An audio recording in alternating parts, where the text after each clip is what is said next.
C'est cette réflexion. Ah, on va pas leur faire peur, les pauvres petits, ils veulent pas être, qu'ils aillent se faire foutre. François Berléand est venu la semaine dernière sur ce plateau et a déclaré les gens qui ne prennent pas le vaccin sont des crétins. Ah oui, oui. Vous êtes d'accord avec lui? Moi, je suis plus que d'accord avec François Berléand. C'est vrai? Oui. Donc, moi, c'est simple. Les non-vaccinés, ce sont des dangers publics pour les autres. Donc moi, j'ai une démarche qui est très claire. C'est je fais tout pour en faire des parias de la société. Et on est maintenant avec une cohorte de gens vaccinés sur la planète qui n'a jamais été aussi importante par rapport à un produit. On a plus d'1 milliard de gens qui ont été vaccinés. Sur le long terme, on ne connaît pas les effets. On a énormément de recul. On a des milliers d'années de recul sur ce vaccin, en fait. Quand on additionne, en quelque sorte, le temps de chaque personne qui a été vaccinée. Et oui, en effet, à ce stade, les élèves qui ne sont pas vaccinés seront isolés. Le pays de Pasteur est dans la rue contre les vaccins. Mais écoutez, il y en a vraiment qui sont stupides. C'est qu'on ne veut pas se faire vacciner, on change de métier. On se met en disponibilité, on change de métier. Vous dites, on ne veut pas se faire vacciner. Chez les soignants, on change de métier.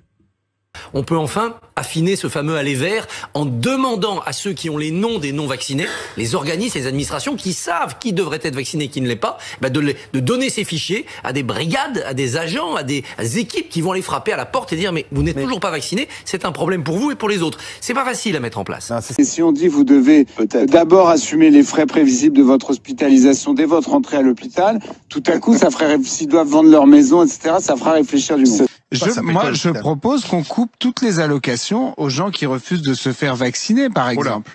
Mais pourquoi pas? Et là, on verra si ça. Mais que les gens prennent leurs responsabilités à un moment donné. Pour freiner Omicron, la consommation dans les bars et cafés ne pourra plus se faire seulement debout, mais seulement de manière assise. C'est une toute petite minorité qui est réfractaire. Là, comment est-ce qu'on la réduit? Eh bien, on la réduit davantage, pardon de le dire, comme ça, en l'emmerdant encore davantage. Moi, je ne suis pas pour emmerder les Français, poursuit le président. Je peste toute la journée contre l'administration quand elle les bloque. Eh bien là, les non-vaccinés, j'ai très envie de les emmerder. Et donc, on va continuer à le faire et à les emmerder jusqu'au bout. On va se parler franchement. Qui emmerde la vie de qui aujourd'hui? Qui gâche la vie de nos soignants qui, depuis 2 ans, sont mobilisés sous l'eau dans nos services de réanimation pour sauver des patients qui, aujourd'hui, sont essentiellement non vaccinés? Ce sont ceux qui s'opposent au vaccin. Par exemple, le complotisme, c'est quelque chose qui ne peut pas me laisser... Vous dites que c'est les collabos d'aujourd'hui, les complotistes. Il me semble. Question qui est revenue aussi, quelle différence entre passe vaccinal et obligation vaccinale? Le passe vaccinal est une forme déguisée d'obligation vaccinale, mais c'est plus efficace qu'une obligation vaccinale. À ceux qui ont reçu un vaccin AstraZeneca, vous ne risquez rien. Ni dans le premier jour, ni dans les 10 jours qui vont suivre, contrairement à ce qui vient d'être dit. Il n'est absolument pas démontré qu'il y ait un lien entre thrombose et vaccin, il faut le dire avec force. Moi, je vous ferai emmener par 2 policiers au centre de vaccination. Parfaitement. J'espère que t'es pas sérieux. Il devient Si, je suis très complètement sérieux.